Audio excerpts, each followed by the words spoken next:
Good morning, this is Joe Guja, and I wanted to share some of my yard where I do a lot of my cutting from. We just had a great rain this weekend, as most of our California people know. At least it wasn't snow.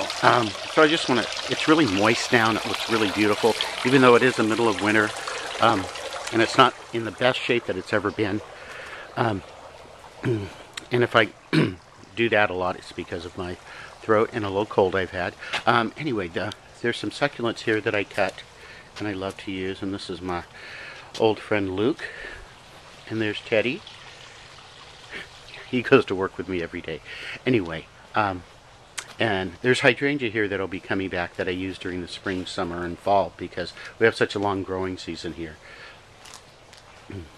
These spider plants I love to use in arrangements. They look really beautiful and they give an extension with the new blooms coming up and out, and it's something that the client can plant after. Calla lilies, which I don't usually use because they're pretty large and they're garden variety, but they look pretty.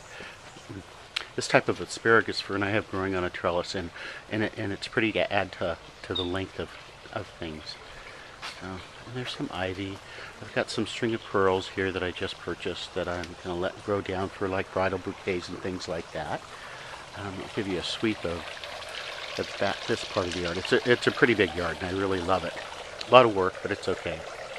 A lot of variegated pit that I do use on a daily basis. African boxwood, which is a beautiful plant. We've got a big palm frond here that fell from my neighbor's tree, which is okay by me because I love the privacy that it gives off. I have a lot of flax plants growing because we use those on a daily basis. They're great for color and texture. And see the pussy willow that I've already butchered? That's coming up. Each year that divides and grows. I try to keep a lot of foxtail growing, and they're fairly slow growers, so I have quite a few of them planted around. And as you notice, they're a little bit butchered, so I've got to wait and be gentle and give them some time to grow. Here's some ceanothus. That's beautiful. It grows really well on our coast, excuse me. And it's a nice fill of the plants. I'm growing some Rex begonia iron cross. I did plant them when it was colder, so it's going to take a little time for them to develop. But they'll do really well. Lots of succulents, some more ceanothus, and this area here, again, I have a variegated pit growing some more of the boxwood.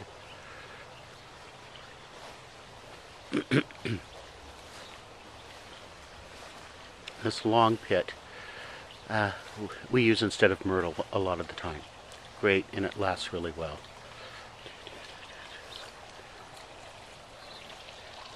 Some other yellow foliage that I use. I even have Alstroemeria growing, which I don't use for my yard, but it's a pretty plant that keeps going really well. I think the coolest thing is that everything's done so well this winter because it's been fairly mild compared to others because of the rain. Here's some Safari Sunset. And here's a yellow incurve protea, and it's coming along nicely. I've used some already, as you can tell. Very slow growing, but good. Sneak back over here, and this big bush, and I've got one on the other side, is Australian rosemary. A little bit thinner and longer than our normal here that we grow. Then I use these, oh, the sun's coming up, grapevines. These are just regular eating grapes because I don't drink, so we use the grapevine from that.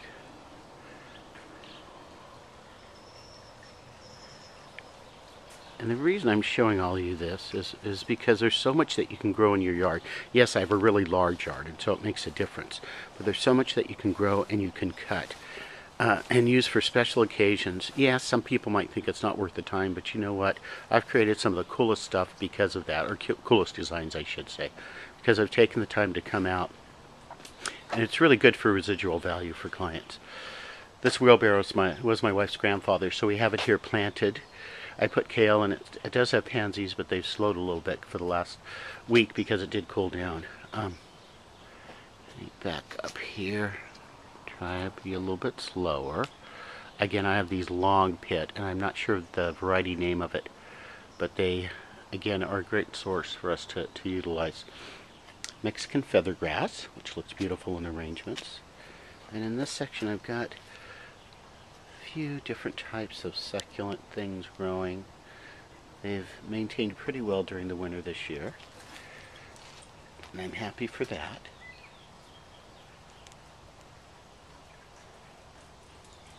Yeah, that gives you a little bit of an insight. Oh, here's some sedum that I have growing in different places in the yard, different varieties too.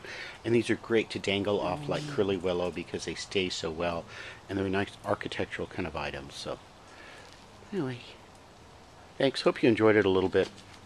Just a little thing to keep you motivated. Remember to motivate, educate, and create.